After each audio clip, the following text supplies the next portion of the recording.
Miburot na ang presyo sa mga prutas nga gamiton sa palihi sa pagsugat sa bag-ong tuig. Sayra nato ang mga kasika sa mga tindahan ug prutas sa live report ni Alan Domingo. Lan?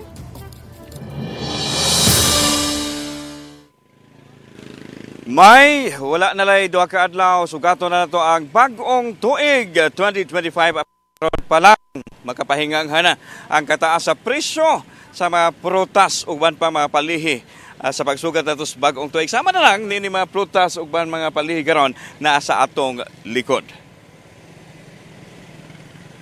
Kung tanahon abunda na sa supply sa prutas kining baligyaanan og mga prutas sa barangay Kugon Ramos, Dakbayan, Sugbo. Nagkadaya mga prutas nga kinumpra usab nila sa nagkadaiya mga tinubdan ang gidisplay nini nga naglakip sa mga lokal ug imported nga prutas. Makapahingang ang kataas sa presyo sa mga local fruits. Ang lansunis nga dili kayo gwapa tag 400 pesos ang kada kilo. Ang avocado tag 350 pesos ang kada kilo. Mangosteen tag 650 pesos ang kilo. Chicos tag 200 pesos ang kilo.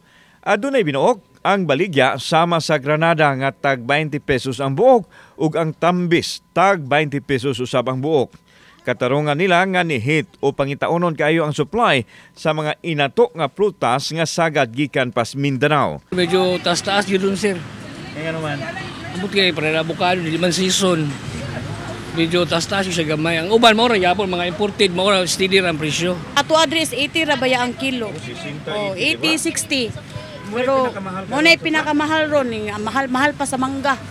Samtang adunay igong supply usab sa mga imported nga prutas sama sa grapes nga mo presyo gikan sa 280 pesos ngadto na sa 350 pesos ang kada kilo.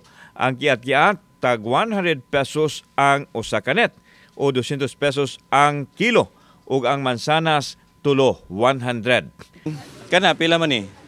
Kani ko ani siya 400. So 400.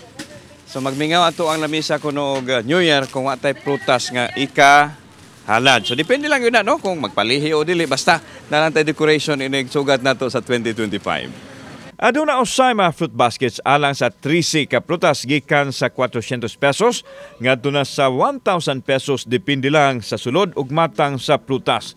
Bisan og taas ang presyo sa mga prutas apan gipiyungan na lang kini sa mga pumapalit kay mahinungdanon kanilang adunay prutas nga mabayang nila sa ilahang lamisa atol sa medianoche. Naanda na sad siya na magbutang gyud og fruits sa table every New Year's Eve.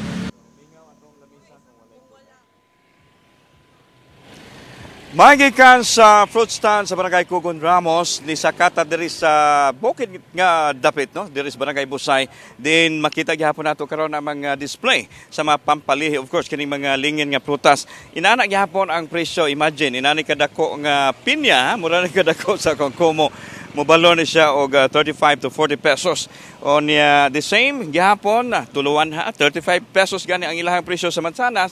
Unya usas mga himalitan karon may kung ato alang mapakita ninyo kaning nangka usa ka multikaban ang nangka karon lang display unya matud pa sa ato nga interview kaganina kay namalit dire mo lahi kuno ni nga palihi kay humot unya tagok kung meaning mo pilit kuno og mga limyon ang swerte matud pa nila kining tanan pagtuo lang, tuo alang sa uban, pero kinahanglan po natong respetuhon ilang pagtuo. Pero the bottom line, may is kita gihapon ang magdala sa ato ang swerte pinaagi sa atong pagpaningkamot sa tibuok tuig 2025. May balik sa imo diha. Tinuod ka na, Lan, and of course, inubanan usab sa atong pagampo. Daghang salamat, Alan Domingo.